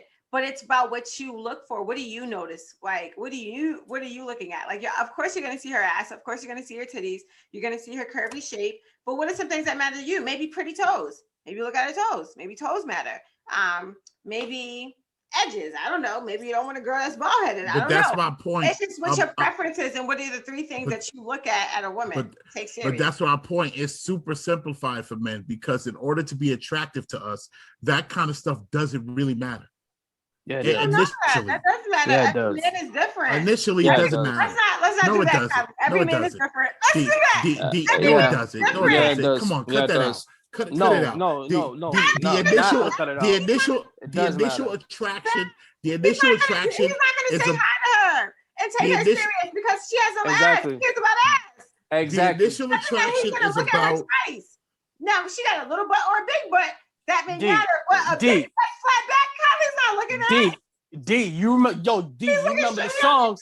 D, you remember the song? She looked good from the back and back from the good. Right. You remember that? She looked good from the back and back from the good. And I'm talking about the initial attraction is more simple than that. The initial attraction is her big ass, her pretty face, her big titties. Nice. Is the initial attraction. No, it's simple, but it's complex. If you're talking about further things, then those other things start to factor in. No, not because some men would like a woman that's natural. I'm saying some men don't want a woman that has to put on makeup every fucking day.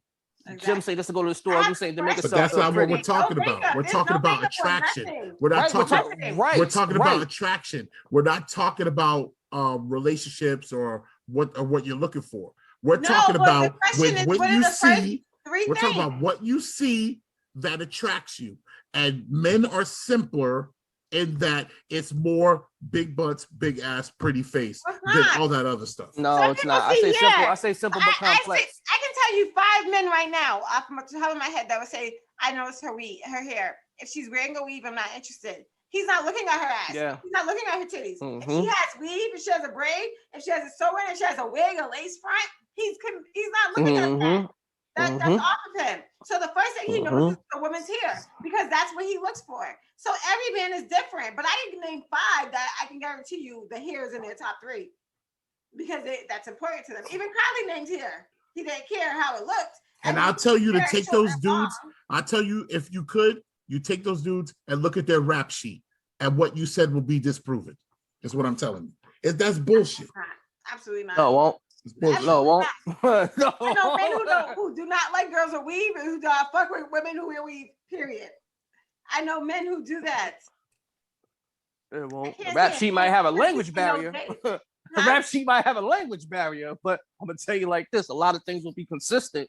Yes. I'll tell you that. Exactly. Language barrier would be different, but a lot of things would be consistent. I'm going to tell you that shit. A lot of things would be consistent. I think language barrier, I'm telling you from, we're not going to drop names, but I'm telling you from parents, bruh. Parents who only fuck with specific type of people, and that's who they fuck with. And I'm telling you it's bullshit. Nah. It's simple. I say it's simple, but it's complex.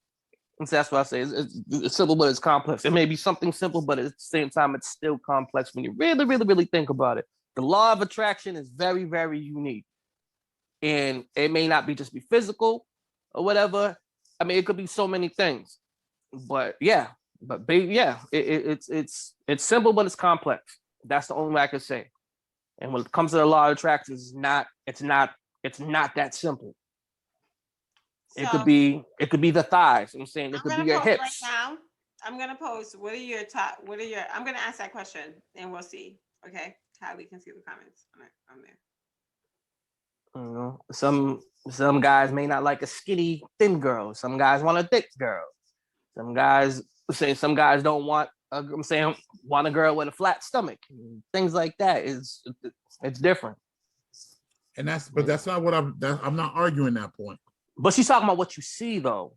Right.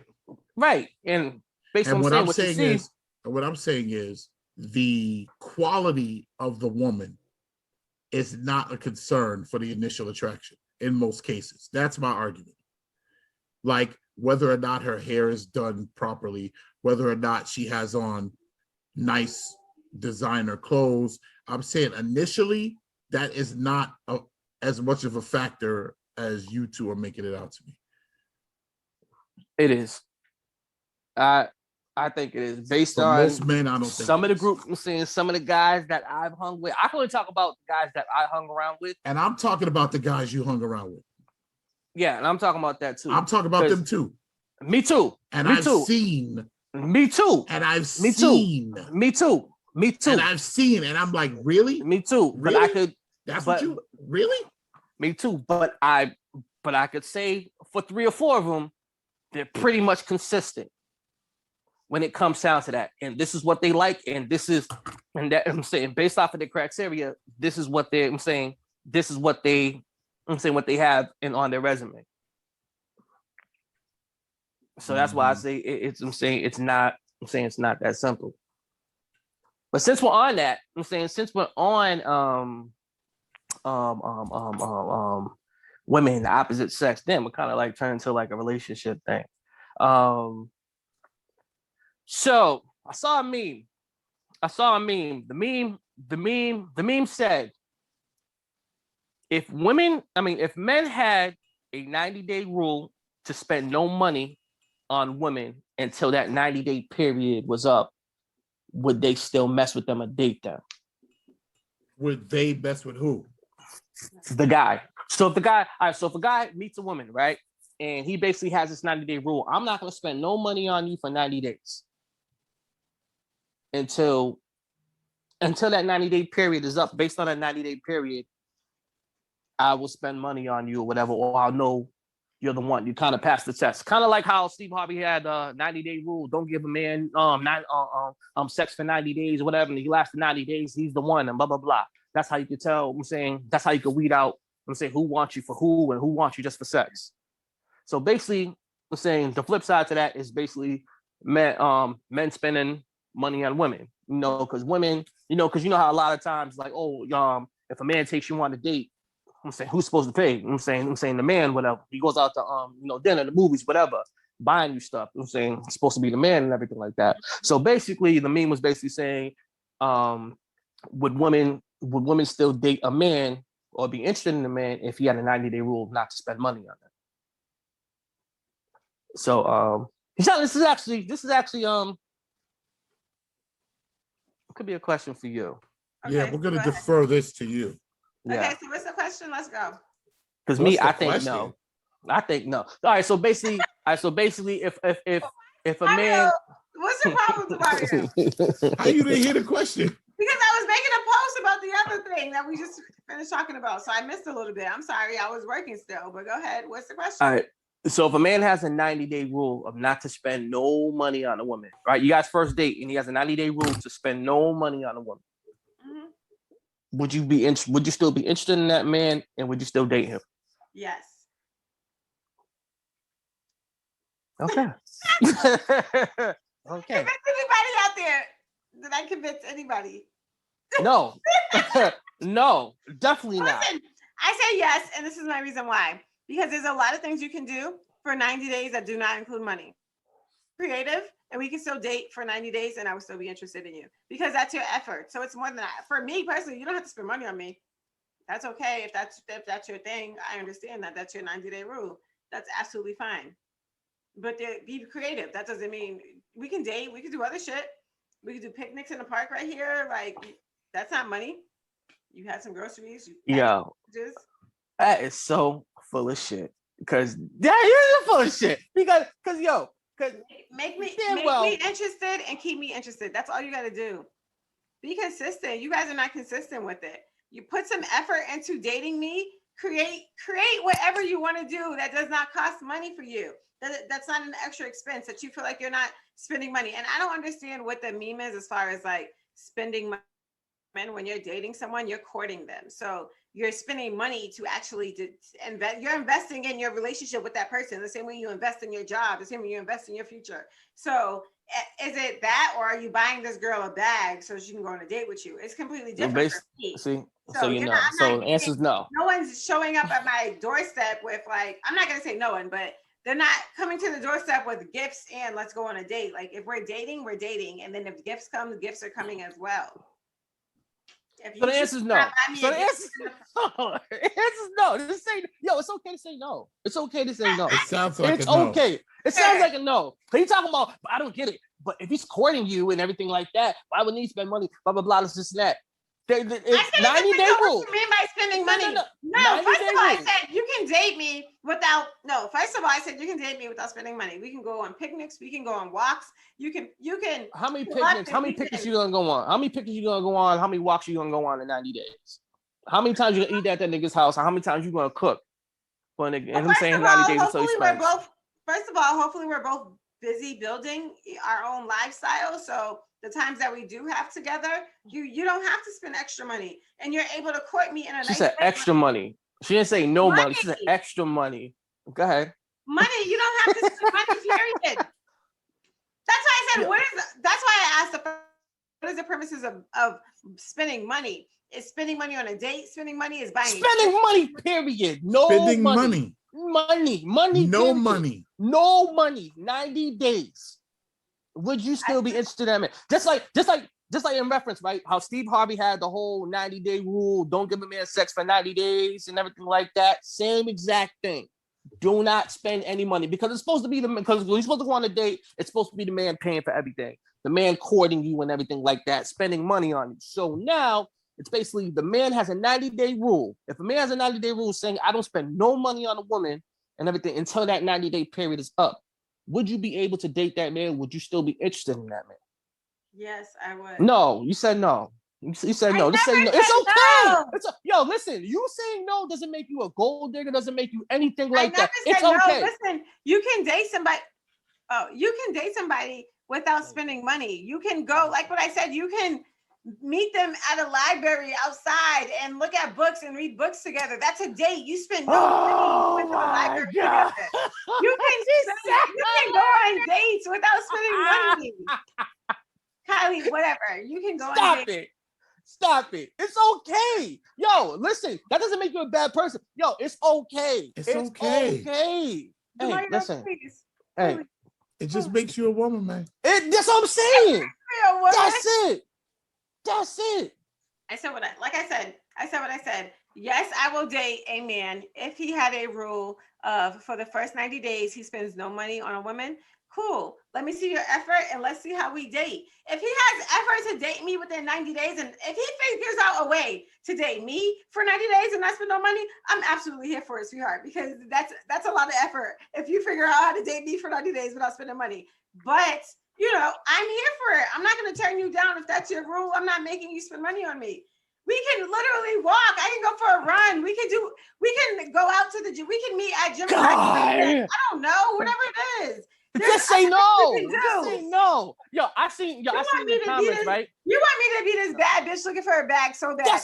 That don't make you that. That don't make you that. That just humanize you. I'm saying that makes you. I'm saying that makes you a realist. Like, no, me personally, no, I can't do it. Instead of sugarcoating, talking about we can go to the library, look at the birds, and freaking feed the ducks.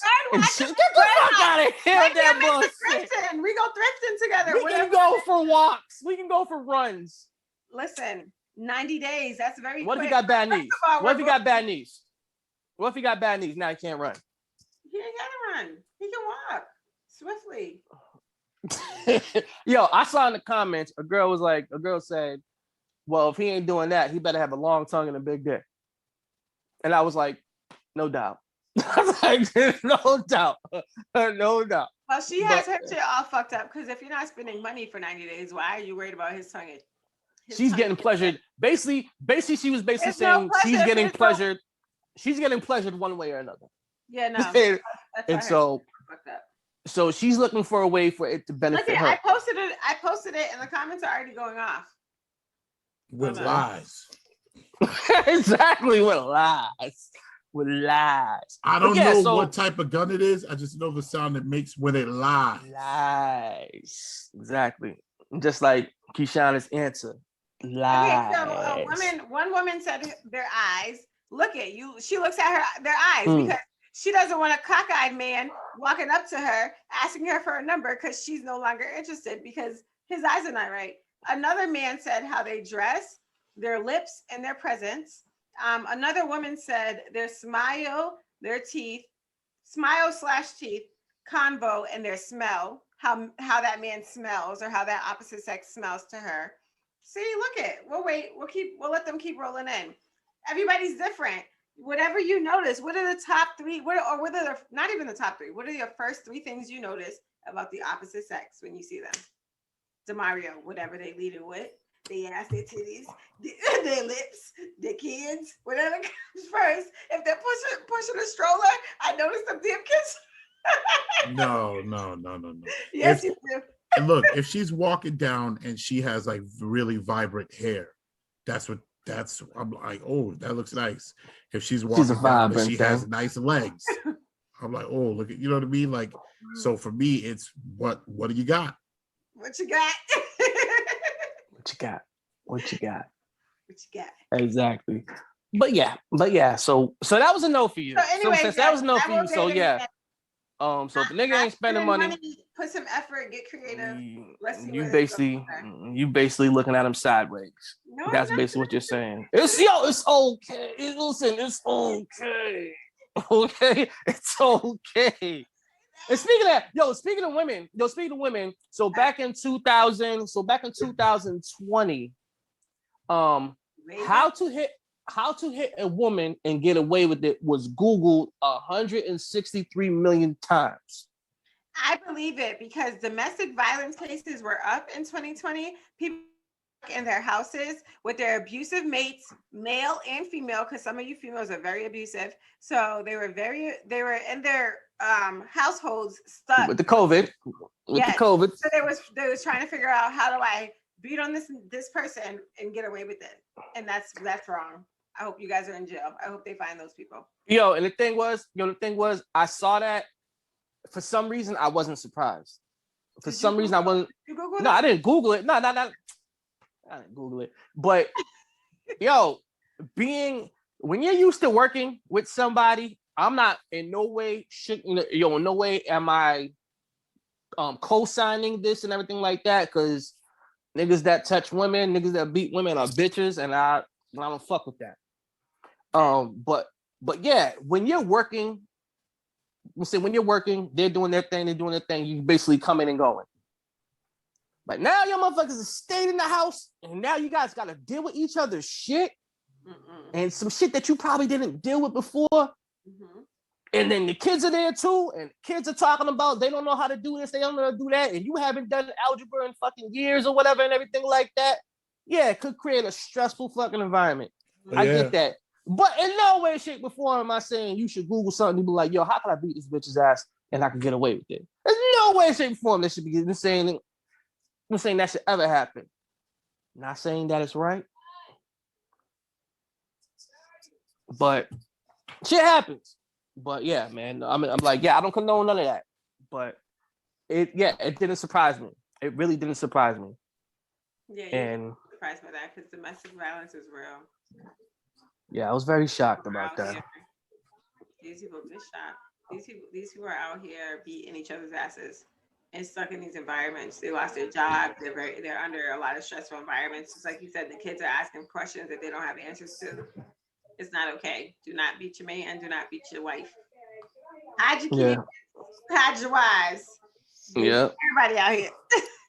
keep your hands to your motherfucking self. That's what it is. Unless you got that. Where you at, Demario? What? Unless you got the tran, where you at? Oh, the trang. The tran. Okay. The tran.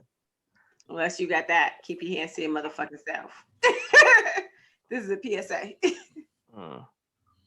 And yeah, right. and so we get what happened? It's been 2 hours. It's been 2 hours. You want to hit one more? Yeah, let's hit one more. All right, what's a good one? Okay. Yeah, the game. So- I kind of heard him. So all right, so Shauna had a topic where what is the difference between insecurity and jealousy in a relationship? Ain't no difference. Kind of the same. When you think about it, it's kind of the same. I think that Because basically your insecurity could lead to jealousy, or sometimes your jealousy could lead to insecurities. and So sometimes you learn the wrong lesson. Sometimes you learn, oh, okay, when they do this, that means that means this, like, or when she does this, that means that she likes that other nigga, or when she says this, that means she doesn't like, sometimes you learn the wrong lesson, and it builds an insecurity, which leads to jealousy. I wasn't funny enough for her, so now when I see a nigga being funny, I'm like, that nigga ain't funny, Yeah.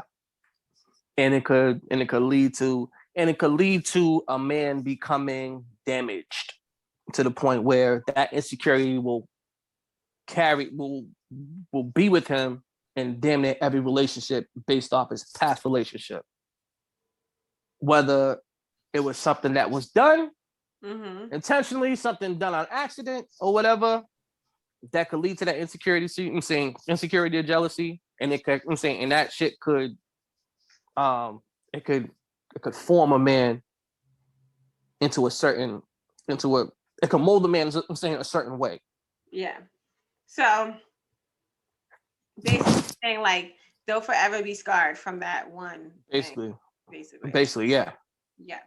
But so you guys don't feel like there's a difference from someone may have being insecure about something permanently and then just having jealousies formed in that relationship? I mean, I think I'm saying they're cousins. I'm saying jealousy and insecurity are cousins. And so they're from the same family. So that's why I could say they're kind of like the same thing. Because they both lead to I'm saying they both basically lead to each other. They both cross those roads where a jealous person become insecure, insecure person can become jealous. I think jealousy comes from you think they can do XYZ better than me. I think that's where jealousy comes from in a relationship. Or you think that person's more knowledgeable about sports than me, or you think that person's funner than me, or But you don't think that's the insecurity about it though? Right. Like when you're thinking like, oh, so, or like, a woman like, oh, you think she has a fatter ass than me, or you think that she sucks your dick better than me, or whatever the case that person's going through, like is that an insecurity, or is she jealous because she doesn't know? She's just insecure, and she could be insecure. That's an insecurity that breeds jealousy, or a jealousy that was born out of insecurity. Okay. That's why I say it's the same thing. Because put it like this, it would be jealousy. It would be jealousy. It would be jealousy if it's happening right there in the moment. It'd be saying, then you could say it's jealousy. But if it's something that didn't even happen and they're already saying something about it, then that's an insecurity. So you can so basically, if you want to talk about the differences, jealousy is in the moment, insecurity is something that has happened or didn't happen. You can kind of say. So as far as for that. So if it has happened, then it's jealousy? No, I think jealousy would it's tough. The question came up on some cards, like, and I was like, oh, I want to ask this on the podcast because I honestly don't have the answer. I don't know, like, what would be the difference between insecurity and jealousy. Honestly, like I don't. Because It's a very thin line. I think they are cousins. I don't think there's a difference as much as one leads to the other or one stems from the other. I mean, because jealousy, it's very layered, like to that point. I could be jealous. I could be jealous to the point where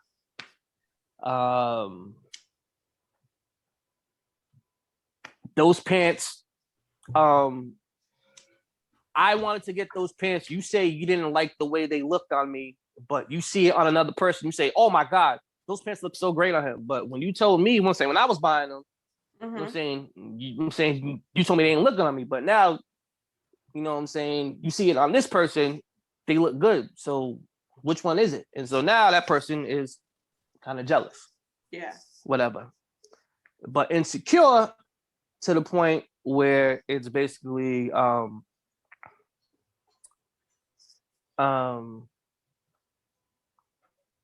I hate those pants because I don't know. I can't really think spot on the moment about it insecure. You know what I'm saying? But yeah. I get it. They're cousins. Okay. Yeah. So before we get off, Demario asked, is age just a number? And then what needs to go away / come back as far as the way these kids are being raised? I really wanted to get into that. Well, let's do it next week though. Those aren't time sensitive subjects. Nah, the age but a number is. But not the kids one. That's not she wants to talk about subject. Basically she's saying she wants to talk about that, but we could do it next week. That's fine. We'll save it. Yeah. You want to save it? Age but a number. I thought we could fit in this week because it is time sensitive, but we can save it. Yeah, let's do that. It's already been 2 hours, bro. All right, we can do that. All right, cool. Well, I go by the name of Cobra Karate. Signing off. Peace. Right. Bye. And this D-Mobile across the global. Bye, guys. You ain't gonna say your name? Oh, sorry. You know, I already let it. It's your girl. Bye. Because niggas ain't spending money for 90 days. Fuck it. If you didn't spend money for 90 days, all you get is it's your girl. But if you spend some money, then you know who this is. Exactly. See. If you spend some money, then you know who this is. And I'll see you next week when you spend more money. Bye. Subscribe to our YouTube page down below. That's right. Jack was saying definitely. If you want to listen, if you listen to the audio version, and you want to check us out for video, check us out on YouTube, Barely Watching Podcast, no spaces. You want to check us out through social media, it's Barely Watching Podcast all across social media platforms. It's your man, Cobra Karate, we signing off. Demario, enjoy the rest of your weekend. Yes, sir. Bye. Peace.